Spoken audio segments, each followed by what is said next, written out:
आत्मनिर्भर daily answer रायटिंगमधला आज आपण एथिक्सचा प्रश्न पाहणार आहोत. यामध्ये जी आपली मेन्सची टेस्ट सिरीज आहे त्या अंतर्गत आपण ही आन्सर रायटिंग कंडक्ट करत आहोत. आत्ताच रिसेंटली मी विद्यार्थ्याचा पेपर चेक करत होते आणि त्यामध्ये मला असं दिसून आलं की मेन्सचा विद्यार्थी आहे MPSCचा आणि खूप चांगले उत्तरे लिहिलेले आहेत, पण पेपर कव्हर झालेला नाही आहेत. नक्कीच दोन गोष्टी आहेत की आपल्याला मार्क्स देऊन जातात. First is your content and second is your speed. जर स्पीड नसेल तर तुम्ही पेपर कव्हर करू शकणार नाहीत. म्हणून एथिक्समध्ये along with your content speed खूप महत्त्वाची आहे आणि ती स्पीड आणण्यासाठी तुम्हाला डेली आन्सर रायटिंग प्रॅक्टिस करणं गरजेचं आहे.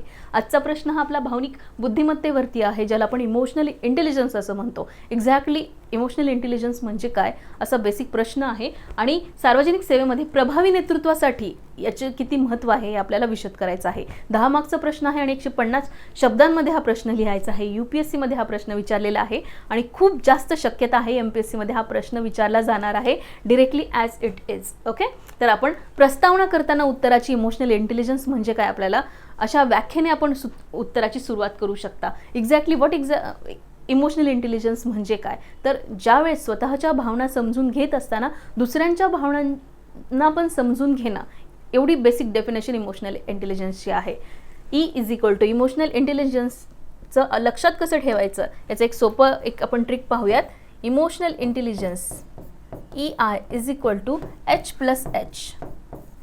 what is H+H? Head plus heart. लक्षात राहिली आता डेफिनेशन.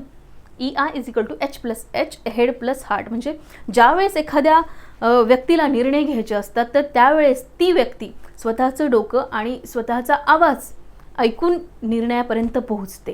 म्हणजे बऱ्याच वेळा प्रशासनामध्ये निर्णय घेत असताना भावनेला कुठेतरी जोड मिळते आणि निर्णय चुकू शकतात. बऱ्याच वेळा खूप लॉजिकली रॅशनल पद्धतीने निर्णय घेतले जातात आणि लोकांचा विचार केला जात नाही. असे पण निर्णय प्रशासनामध्ये लोकांच्या कल्याणासाठी कुठेतरी दुरुपयोगी ठरू शकतात.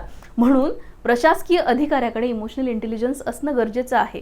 या पद्धतीने आपण उत्तराची सुरुवात करू शकतो. एक चांगलं इंट्रोडक्शन झाल्यानंतर आपण मुख्य बॉडीमध्ये 2-3 पॉईंट ॲड करू शकतो. 150 शब्दांचा आहे त्यामुळे 4 पॉईंट सफिशियंट आहेत आणि त्याचं एक्सप्लेनेशन आणि एक खूप चांगलं उदाहरण तुम्ही इथे कोट करू शकता. हे पहा, आता मुख्य बॉडीमध्ये आपल्याला भावनिक बुद्धिमत्तेचे घटक लिहायचे आहेत आणि हे घटक लिहित असताना 1 by 1 तुम्ही पॉईंट वाईज लिहू शकता.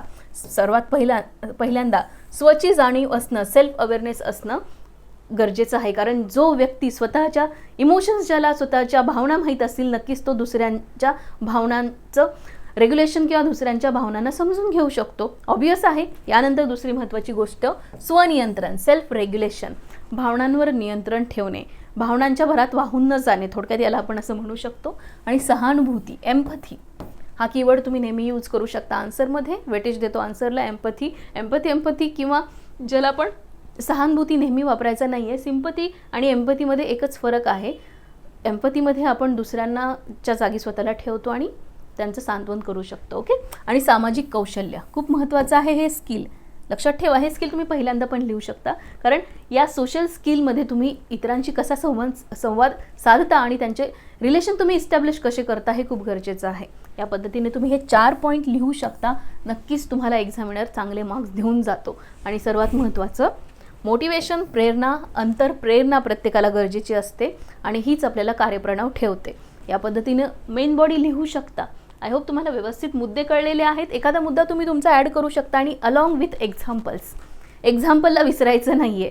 एखाद्या अधिकाऱ्याचं नाव तुम्ही इथं मेन्शन करू शकता जो तुम्हाला माहिती आहे. ओके, सार्वजनिक सेवेमध्ये EIचं महत्त्व काय आहे हे यावरती पण आपल्याला थोडंसं चर्चा करावी लागेल. इथे संवेदनशील निर्णय क्षमता होऊ शकते आणि धोरणांमध्ये मी पहिल्यांदा सांगितले की धोरणांमध्ये मानवी दृष्टिकोन, ह्युमन सेंट्रिक ॲप्रोच धोरणामध्ये येऊ शकतो, जो खूप गरजेचा आहे. यानंतर सर्वात महत्त्वपूर्ण गोष्ट ठरते ती म्हणजे संघर्षांचं निवारण करणं. कॉन्फ्लिक्ट ऑफ इंटरेस्ट जिथे अराईज होतात त्या भांडणाचं तुम्ही संघर्षाचं निवारण कसं करू शकता. नेहमी तणावाची परिस्थिती कमी करण्यासाठी तणावाचं मॅनेजमेंटची स्किल तुमच्याकडे असणं गरजेचं आहे असं आपण म्हणू शकतो. तिसरा मुद्दा आपण लिहू शकतो नेतृत्व क्षमता असणं गरजेचं आहे.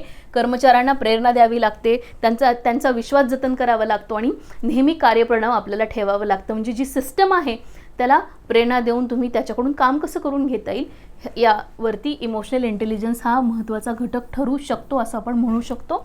नैतिक प्रशासन करप्शन फ्री प्रॅक्टिसेस जिथे चालवायचे असतील सिस्टममध्ये तर तिथे नैतिक प्रशासन असणं गरजेचं आहे. आणि केव्हा होऊ शकतं, एखाद्या अधिकाऱ्याकडे इमोशनल इंटेलिजन्स असेल तर.